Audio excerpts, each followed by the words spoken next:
আচ্ছা, একটা খুব সাধারণ প্রশ্ন দিয়ে শুরু করি। আমরা আসলে কোথা থেকে এসেছি? মানে এই মানবজাতি তো আর একদিনে আজকের এই অবস্থায় এসে পৌঁছায়নি, তাই না? হ্যাঁ, ঠিক বলেছেন। এটা মানব ইতিহাসের সবচেয়ে বড় প্রশ্নগুলোর একটা। আর এর উত্তর খোঁজাটা মোটেও সহজ কোনো কাজ নয়। একদম। আর সেজন্যই আজকে আমরা এমন একটা দারুণ বই নিয়ে বিস্তারিত আলোচনা বা ডিপ ডাইভ করতে যাচ্ছি, যেটা ঠিক এই উত্তরটাই দেয়। মহাপণ্ডিত রাহুল সাংকৃত্যায়নের লেখা বিখ্যাত বই ভোলগা থেকে গঙ্গা। খুবই শক্তিশালী একটা বই। হ্যাঁ, আর আমাদের আজকের এই আলোচনা কিন্তু দশম শ্রেণীর শিক্ষার্থী থেকে শুরু করে একদম বয়স্ক মানুষ, এক কথায় সবার জন্য। আমরা খুব সহজ ভাষায় মাত্র কয়েক মিনিটে ৮,০০০ বছরের ইতিহাস কভার করব। মানে আপনার সময়ও বাঁচবে, আবার অনেক অজানা বিষয়ও জানতে পারবেন। শুধু ইতিহাস নয়, এটা আমাদের টিকে থাকার গল্প। আসলে শুরুতেই এই বইটার নামকরণের পেছনের দার্শনিক দিকটা একটু পরিষ্কার করা দরকার। ভোলগা থেকে গঙ্গা কিন্তু কেবল একটা ভৌগোলিক যাত্রা নয়। আচ্ছা, মানে শুধু এক জায়গা থেকে অন্য জায়গার হেঁটে যাওয়ার গল্প নয়। একদমই না। মানুষ শুধু রাশিয়ার ভোলগা নদীর তীর থেকে ভারতের গঙ্গা নদীর তীরে চলে আসেনি। এটা মূলত মানুষের মানসিক, প্রযুক্তিগত এবং সামাজিক কাঠামোর বিবর্তনের গল্প।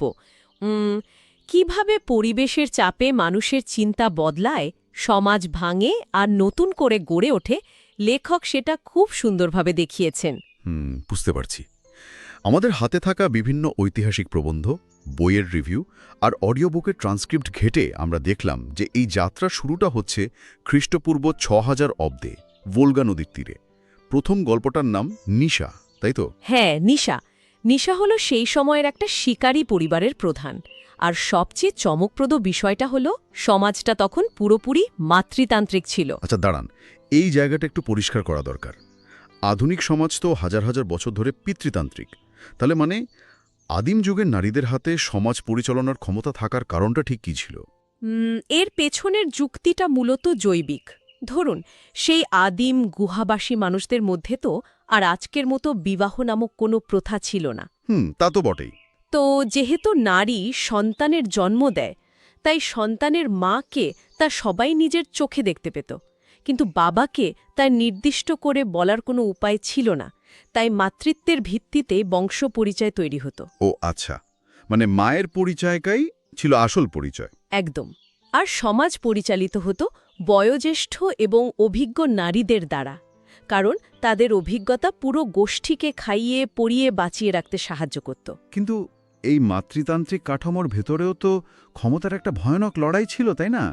আমি যখন নিশার গল্পটা পড়ছিলাম, বাপরে, রীতিমতো চমকে উঠেছি। নিশা তো ৫০ বছর বয়সী এক শক্তিশালী নারী, কিন্তু সে বুঝতে পারছে যে বয়সের ভারে সে ধীরে ধীরে দুর্বল হয়ে পড়ছে। হ্যাঁ, আর ঠিক সেই সময়ে তার মেয়ে লেখা অসম্ভব শক্তিশালী হয়ে উঠছে। ঠিক, লেখা যখন পাহাড়ে চড়ে সাহসিকতার সাথে মধুর চাক ভেঙে আনল, বা নিজের সন্তানকে ওই যে খরস্রোতা নদী থেকে ঝাঁপ দিয়ে বাঁচালো, তখন গোষ্ঠীর সবাই লেখার খুব প্রশংসা করছিল। আর নিশা তখন মনে মনে ভয় পাচ্ছিল। সে এমনকি নিজের ঘুমন্ত মেয়েকে খুন করার চিন্তাও করেছিল। ভাবা যায়? শুনতে খুব নিষ্ঠুর মনে হলো, এটাই সত্যি। লেখক এখানে মনস্তাত্ত্বিক বিশ্লেষণটা খুব চমৎকার করেছেন। তিনি দেখাচ্ছেন যে সেই সময়ে বেঁচে থাকাটা ছিল পুরোপুরি একটা দলগত কাজ। মানে আমার বা তোমার বলে কিছু ছিল না। না, ব্যক্তিগত সম্পত্তি বলে কিচ্ছু ছিল না। শিকার করে আনা মাংস সবার মধ্যে ভাগ করে নেওয়া হতো। কিন্তু এত সাম্য থাকার পরও এই যে ক্ষমতার মোহ, এটা মানুষের একটা চিরন্তন বৈশিষ্ট্য। ব্যাপারটা একটু ভেবে দেখুন তো, ৮,০০০ বছর আগেও ক্ষমতা ছাড়তে মানুষের এত কষ্ট হতো। এটা অনেকটা আধুনিক যুগের কর্পোরেট সাকসেশন প্ল্যানিংয়ের মতো, যেখানে কোম্পানি সিইও তার চেয়ার কিছুতেই ছাড়তে চান না। দারুণ এতে তুলেছেন। ঠিক তাই, ক্ষমতাকে আঁকড়ে ধরে রাখার এই প্রবৃত্তিটা একদম আদিম। কিন্তু এই পরিস্থিতি খুব দ্রুত বদলে যায় যখন পরিবেশ বিরূপ হতে শুরু করে। হ্যাঁ, এরপর আমরা আসি দ্বিতীয় গল্প, দিবাতে। সময়টা খ্রিস্টপূর্ব ৩৫০০ অব্দ। জায়গাটা সেই ভোলগার তীরেই, কিন্তু পরিস্থিতি এবার ভয়ঙ্কর। প্রচণ্ড শীত, বরফ যুগ ঘনিয়ে আসছে। খাদ্যের অভাবে মানুষ কতটা হিংস্র হতে পারে, এটা তার একটা চরম উদাহরণ। একদম। টিকে থাকার লড়াইয়ে উষা গোষ্ঠীর সাথে নিশা গোষ্ঠীর যুদ্ধ শুরু হয়ে যায়। চরম অনাহারে নিশা গোষ্ঠী বাধ্য হয়ে উষাদের আক্রমণ করে। আর এটা তো কোনো সাধারণ যুদ্ধ ছিল না, তাই না? না, এটা আধিপত্য বিস্তারের যুদ্ধ ছিল না। এটা ছিল অস্তিত্ব রক্ষার লড়াই। হয় খাবার ছিনিয়ে নিতে হবে, নয়তো নিজেদের না খেয়ে মরতে হবে। যুদ্ধে জেতার পর দিবার উল্লাসের যে বর্ণনাটা বইতে আছে, যেখানে সে শত্রুপক্ষের শিশুদের মাথা পাথরে আছে মেরে ফেলছে আর আগুনের চারপাশে বিভৎসভাবে নাচছে, এটা পড়ার পর তো গায়ে কাটা দেয়। আমার প্রশ্ন হলো, এই চরম নিষ্ঠুরতার কি সত্যি কোনো দরকার ছিল? দেখুন, আধুনিক নৈতিকতা দিয়ে আপনি ওই আদিম যুগকে বিচার করতে পারবেন না। ওই সময়ে ন্যায় অন্যায় বলে কিছু ছিল না। বেঁচে থাকাটাই ছিল একমাত্র নৈতিকতা। মানে সার্ভাইভাল অব দি ফিটেস্ট।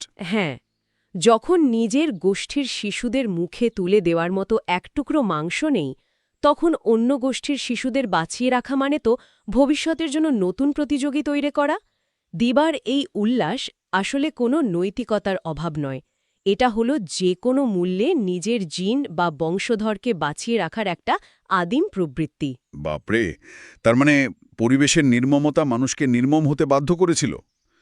যাই হোক, এরপর মানুষ যখন একটু থিতু হলো, মানে তারা যখন ভোলগা নদীর তীর থেকে মধ্য এশিয়া হয়ে পামিল মালভূমির দিকে এগোতে শুরু করলো, তখন সমাজ কিভাবে বদলালো? এখানেই আমরা বিবর্তনের দ্বিতীয় পর্যায়ে ঢুকছি। সময়টা খ্রিস্টপূর্ব ৩০০০ থেকে ২৫০০ অব্দের মধ্যে।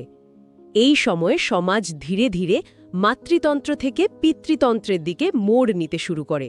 আচ্ছা, কিন্তু কেন হঠাৎ করে সমাজ পিতৃতান্ত্রিক হয়ে গেল কেন?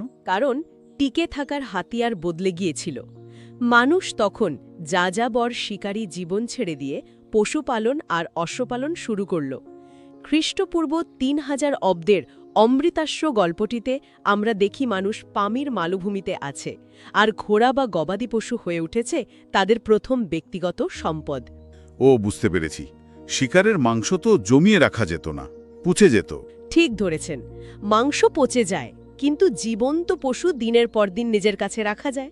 তা থেকে দুধ পাওয়া যায়, আবার যাতায়াতের কাজেও লাগানো যায়। সম্পদের এই স্থায়ী ধারণাই সমাজের সবচেয়ে বড় রূপান্তরটা নিয়ে আসে।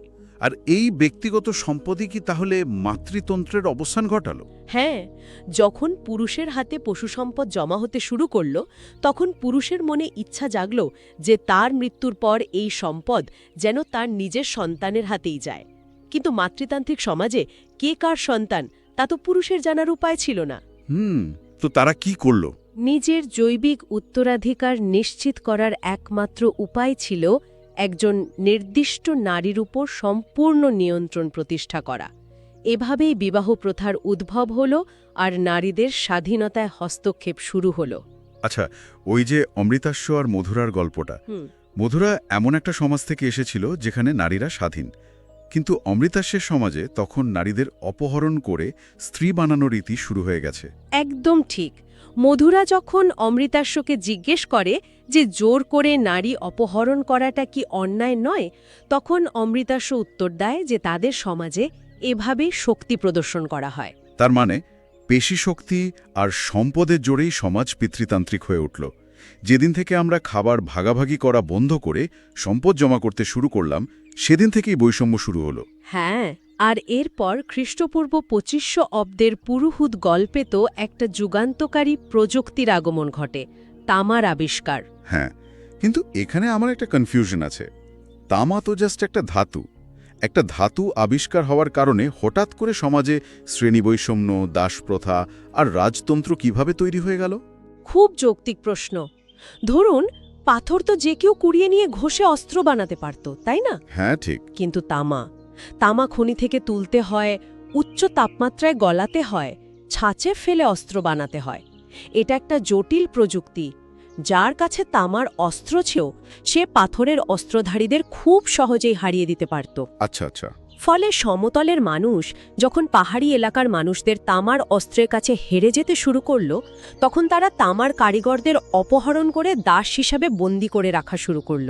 মাই গড, মানে শুধু সম্পদ জমানোই নয়, যারা সম্পদ তৈরি করতে পারে তাদেরও সম্পত্তিতে পরিণত করা হলো। একদম তাই। আর এভাবেই ইন্দ্র বা আদি রাজাদের উত্থান ঘটে। তারা কারিগরদের দিয়ে তামার বিশাল ভাণ্ডার তৈরি করে, শক্তিশালী সেনাবাহিনী গড়ে তোলে আর সাধারণ কৃষকদের উৎপাদিত উদ্বৃত্ত ফসল জোর করে আদায় করতে শুরু করে। তার মানে শাসক আর শাসিতের বিভাজনটা এই তামার খনিতেই তৈরি হয়েছিল। প্রযুক্তি সবসময় সমাজকে এমনভাবে বদলে দেয় যা সাধারণ মানুষের নিয়ন্ত্রণের বাইরে চলে যায়। এরপর আমরা আসি বিবর্তনের তৃতীয় পর্যায়ে, খ্রিস্টপূর্ব 1800 অব্দ থেকে খ্রিস্টাব্দ 1300 পর্যন্ত। এই দীর্ঘ সময়ে সমাজকে নিয়ন্ত্রণ করার জন্য তরবারি বা অস্ত্রের চেয়েও আরও সূক্ষ্ম একটা জিনিসের ব্যবহার শুরু হয়, ধর্ম এবং দর্শন। হ্যাঁ, খ্রিস্টপূর্ব 1800 অব্দের দিকে অঙ্গিরা গল্পে এবং পরে 700 খ্রিস্টপূর্বাব্দের প্রবাহন গল্পে এটা খুব স্পষ্টভাবে এসেছে। আর্য এবং অসুরদের মধ্যে সংঘাত। ঠিক, শাসক শ্রেণী বুঝতে পেরেছিল যে শুধু তামার তরবারি দিয়ে বা ভয় দেখিয়ে মানুষকে অনন্তকাল বশে রাখা সম্ভব নয়, কারণ প্রতিটি সেনার পেছনে তো একটা খরচ আছে, তাই না? হ্যাঁ, তা তো বটেই। তাই এমন কিছু দরকার ছিল যা দিয়ে মানুষের মন নিয়ন্ত্রণ করা যায়, আর সেজন্যই ধর্ম আর দর্শনকে হাতিয়ার হিসেবে ব্যবহার করা শুরু হলো। আচ্ছা, কিন্তু এই দৃষ্টিভঙ্গিটাকে কি একটু বেশি নেতিবাচক মনে হচ্ছে না? মানে ধর্ম বা দর্শন তো সমাজকে একটা স্থিতিশীলতাও দিয়েছিল। স্থিতিশীলতা দিয়েছিল ঠিকই, কিন্তু মনে রাখতে হবে লেখক এখানে ইতিহাসকে মার্ক্সবাদী দৃষ্টিকোণ থেকে দেখেছেন। সেই অনুযায়ী ইতিহাস হল শ্রেণী সংগ্রামের ইতিহাস। জন্মান্তরবাদ বা কর্মফলের ধারণা মানুষের মনে গেঁথে দেওয়া হয়েছিল। ও, বুঝতে পারছি। মানে একজন গরিব কৃষক যখন বিশ্বাস করতে শুরু করল যে তার দারিদ্র্য আসলে তার নিজেরই পূর্বজন্মের পাপের ফল, হ্যাঁ, তখন সে আর শাসকের বিরুদ্ধে বিদ্রোহ করবে না, সে তার ভাগ্যকে মেনে নেবে।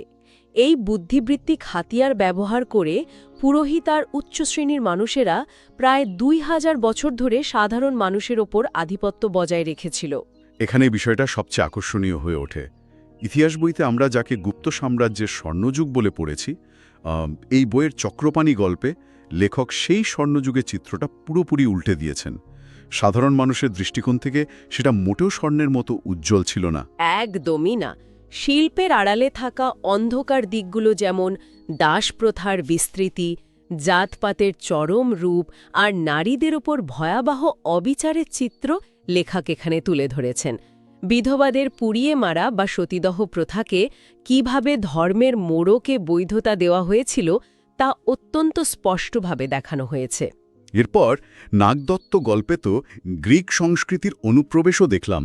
বৌদ্ধ দর্শনের উত্থান কিভাবে সমাজকে পাল্টে দিল সেটাও আছে। হ্যাঁ, বৌদ্ধ দর্শন শুরুতে সাম্যের কথা বললেও পরে সেগুলো কিভাবে প্রাতিষ্ঠানিক রূপ পেয়ে শোষণের হাতিয়ারে পরিণত হয়েছিল, লেখক তার একটা ধারাবাহিক বিশ্লেষণ দিয়েছেন। বাপরে, এত এত পরিবর্তন! এরপর আমরা চলে আসি একেবারে আধুনিক যুগে, মানে 1800 খ্রিস্টাব্দ থেকে 1942 খ্রিস্টাব্দ পর্যন্ত। এই সময়টা ছিল সাম্রাজ্যবাদ আর আদর্শিক সংঘাতের। হ্যাঁ, রেখা ভগত গল্পটা 1800 খ্রিস্টাব্দের প্রেক্ষাপটে লেখা। ইস্ট ইন্ডিয়া কোম্পানির শাসন, আর এই শাসন শুধু তরবারির জোরে ছিল না, এটা ছিল অর্থনীতির এক নীরব ধ্বংসলীলা। ঠিক, কোম্পানির শাসন কিভাবে ভারতবর্ষের হাজার বছরের পুরনো গ্রামীণ অর্থনীতিকে ভেতর থেকে কুরে কুরে খেয়েছিল সেটা আমরা দেখি। তাঁতিদের আঙুল কেটে নেওয়া বা কৃষকদের বাধ্য করে নীল চাষ করানো, এগুলো তো কোনো বিচ্ছিন্ন ঘটনা ছিল না। না, এটা ছিল একটা পরিকল্পিত উপায়ে ভারতবর্ষের সম্পদ চুষে নিয়ে ইংল্যান্ডের শিল্প বিপ্লবকে ত্বরান্বিত করার প্রক্রিয়া।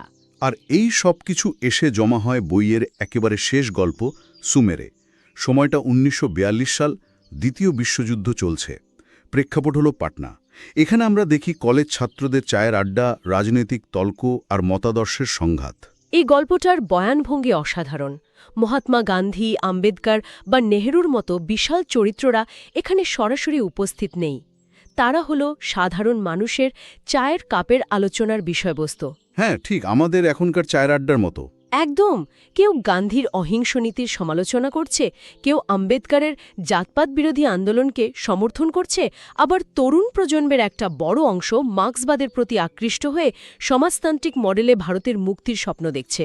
এখানে আমাদের শ্রোতাদের উদ্দেশ্যে একটা কথা পরিষ্কার করে জানিয়ে রাখি, এই যে বড় বড় নেতাদের সমালোচনা, এটা কিন্তু বইয়ের চরিত্রদের নিজস্ব রাজনৈতিক মতামত। আমরা এখানে সম্পূর্ণ নিরপেক্ষ অবস্থান থেকে শুধুমাত্র বইয়ের বিষয়বস্তুটা তুলে ধরছি, আমরা কোনো পক্ষ নিচ্ছি না।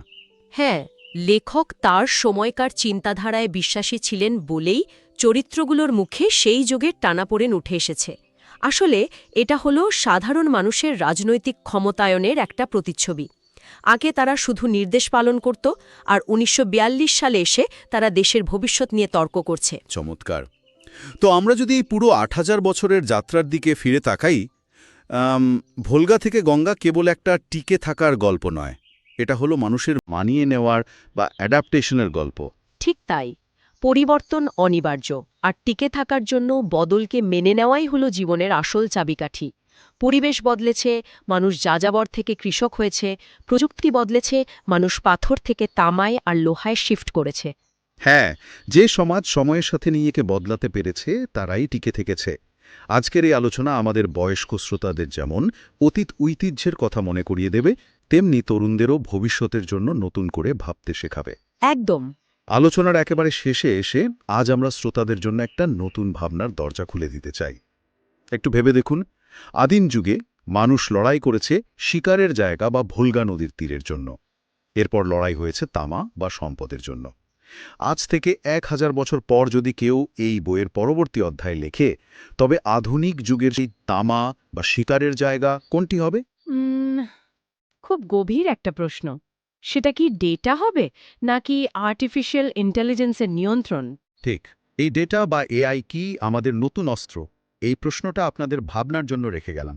যদি আজকের এই পর্বটি আপনাদের ভালো লেগে থাকে, তবে অবশ্যই লাইক, শেয়ার এবং কমেন্ট করে আপনাদের মতামত জানাবেন।